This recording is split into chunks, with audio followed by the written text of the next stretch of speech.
So I started to read the story about Zacchaeus thinking, oh yeah, Zacchaeus was fun size. And here comes Jesus. And Zacchaeus wants to see Jesus. And I think that's how we are sometimes. We want to see Jesus. And I think we want to see him. We want to discover him. We want to understand who he is. But I think sometimes we don't have sort of the capacity to do that the right way. And so we start jumping, right? We look for a tree, and we try to climb something. We try to get an angle on Christ. You know what I'm talking about? Sometimes it's short-term missions. Man, I sort of hate these serial short-term missions junkies, but it's like they need a fix. It's like, man, I got to get to Africa because I've never been to Africa. I got to get to South America because, man, I just want to check out Brazil. Or, Australia would be cool. Maybe, one of these organizations is doing something there next summer. And it's like, you know what? If you want to go on vacation, that's fine. Go on vacation. Don't sort of turn missions into Christian adventurism or spiritual tourism, though. But we do that. We're missions junkies, some of us. We're worship junkies. It's like, man, I just need a touch from the Lord because the last one wore off.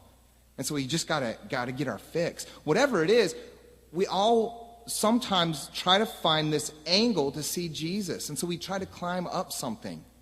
And I don't know what that is for you. Maybe some of it's your accomplishments. Maybe some of it's your studies. Maybe it's like, man, I love to read this guy or this lady's books. They really help me connect with God. Maybe it's worship. Maybe it's missions. But whatever it is, and those things aren't bad, but whatever it is, when we try to get an angle of Christ, we never see him face to face. And when we don't see him face to face, we're not transformed. There's not an authentic conversion that takes place. You follow me?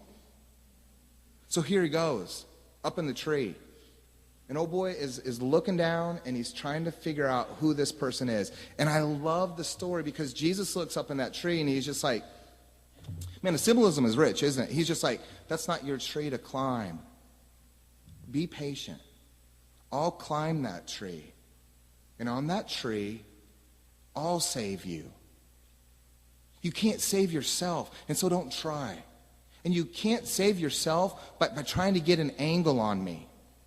Jesus says, this is how we'll do this. If I really am that intriguing to you, if you really want to know who I am, if you really want to figure me out, let's break bread together. Let's sit at the table. Let's commune with one another.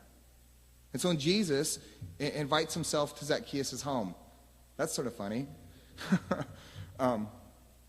Anyway, he invites himself home. And in antiquities, we can assume that when you have somebody home, being a good host means you serve them something. And so maybe it can be implied that as they sat at the table, the bread was broken. And as they were facing each other, really looking into each other's eyes, as Jesus and this fun-sized dude Zacchaeus met face to face, there was conversion. There was transformation. Zacchaeus said, you know what?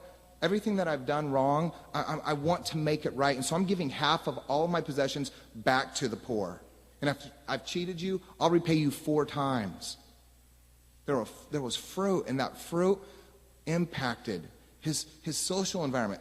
The fruit impacted his economics. The fruit impacted his perception, the construct of reality that he had built up around himself.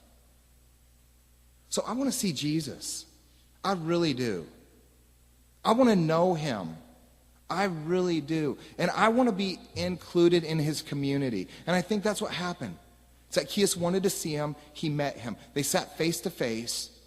There was a discovery. And then there was a discovery that led to transformation. And that transformation created community. Zacchaeus established justice with and among the poor.